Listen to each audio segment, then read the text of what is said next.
All right, so you're going to go into Google and you're going to type in no income verification Texas rent relief. Okay. I spelled certification. Oh, not certification. I did spell verification right. All right. So this first one pops up here.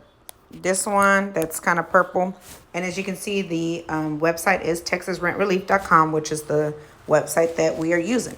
If you click on this first one, it is a PDF, as you can see as well. If you click on that, it gives you a form. You don't need to brainstorm what you need to write, what you need to include. They already have a form here for you to fill out. And if you receive cash, like if you do have a job, you have a side business and that's your own business and that's your main source of income, but you get paid cash, here's an option here. The second one, I hereby certify that I currently receive cash income, have not yet filed my taxes. It's going to ask you a couple of different questions. However, if you do not work and you're over the age of 18, you need to check this first box. I hereby certify that I do not receive income from any sources. You need to fill out the top portion, full name, address, city, state, and zip code, sign and date it. Bam. Scan it, upload it. Okay? Okay. So you need your eviction notice. You need your lease agreement. All pages needed to be signed and initialed. And you need your current ledger from the start of the month that you were initially late to the current date you requested, which needs to include all fees and, all fees and all late fees and everything they charge you for in your monthly rent. And you need to provide proof of income, whether that be from a job, taxes, W-2s. And if you don't have a job and you're over the age of 18, you need to fill out that form. Okay? Cool. Next step. The last document that you're going to need is proof of identification. So anybody over the age of 18 that lives in the household, that's on the lease, or lives in the household, period, you need to provide identification. It says only one person, but I believe you need both because I believe they came back and asked somebody I do know. They were like, we need the other person's ID as well.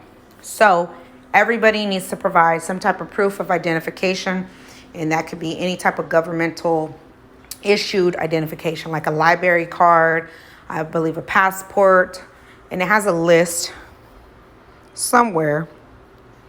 All right. And that's pretty much it. You're going to answer some questions. And your income too, if you get Social Security, anything like that, you'll want to upload those award letters. Speaking of award letters, I almost missed this. If you receive any type of benefits from Head Start, SNAP, which is food stamps, SSI, TANF or tribal TANF, Veterans Affairs, anything like that, you need to upload that award letter. It is very important that you do. And to be honest, I feel like it kind of helps your case more. So if you receive any of those things, you need to get the award letter that shows how much you were awarded. Like, say, for instance, food stamps.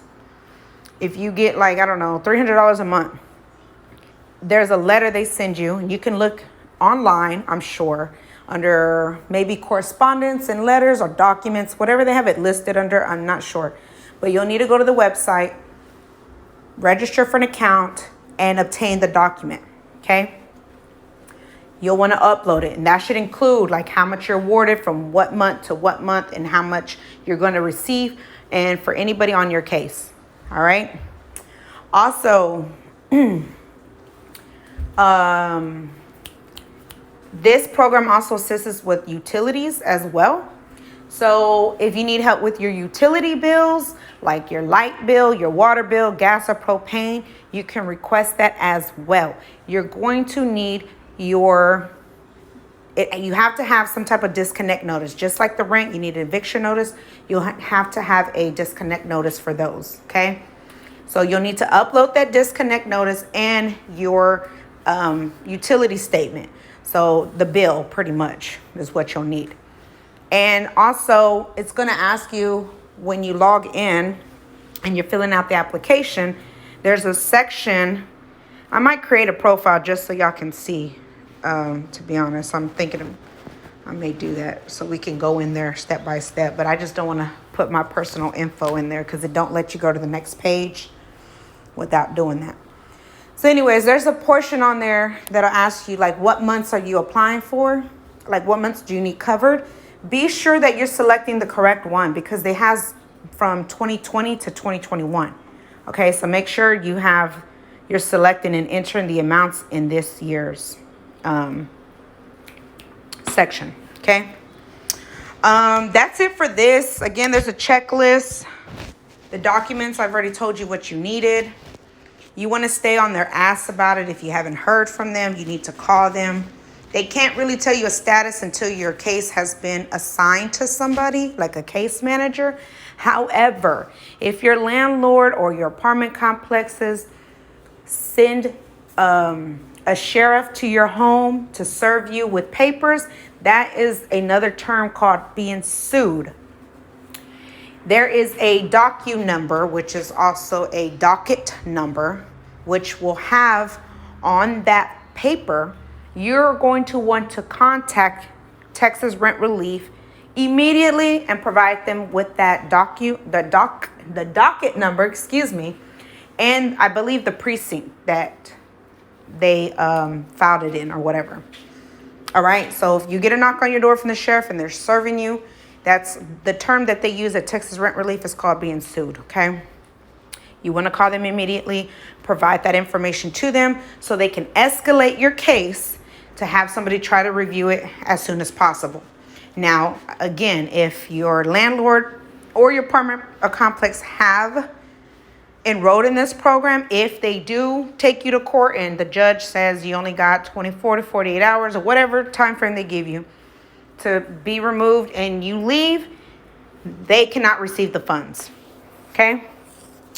Last thing, because people don't want to go to the hospitals and the doctor because they don't have insurance. Let me tell you this, and this is not just due to COVID. This is period. It's been like this for years. Okay.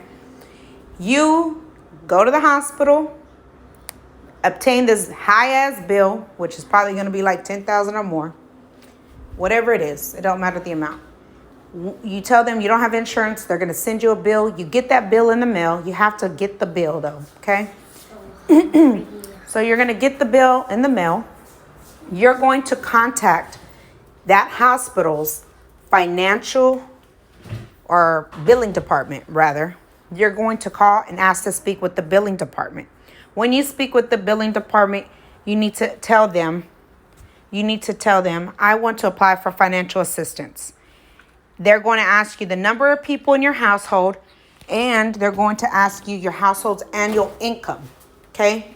That's going to determine whether or not you qualify and for how much you qualify for. So you can qualify for 100% the cost, so that means they will completely take care of the whole bill at 100%, or 50% or 20%, depending on whatever it is. And again, that's based on the number of people in your household and your household's annual income. And with that, I believe you do have to have a job or some type of income.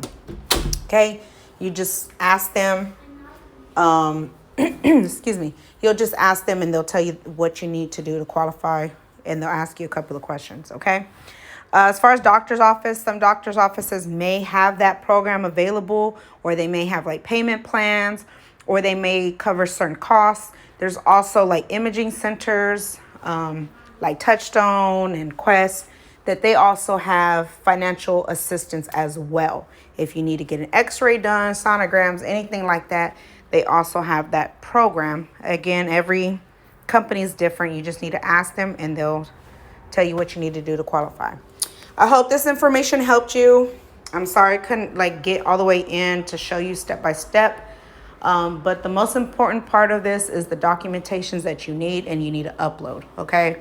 You don't want your case to get pushed back and wait another couple of weeks or whatever it is for somebody to look at it. Make sure you provide a good email address, because that is the most important thing, because that's the way they communicate with you, is via email. So check your spam and junk folders. Any questions, I will be happy to answer as much as I can based on what I know. Okay, if not, you can always call the number, which is somewhere here, right here. You can always give them a call right there, and Monday through Friday, 8 a.m. to 6 p.m. Central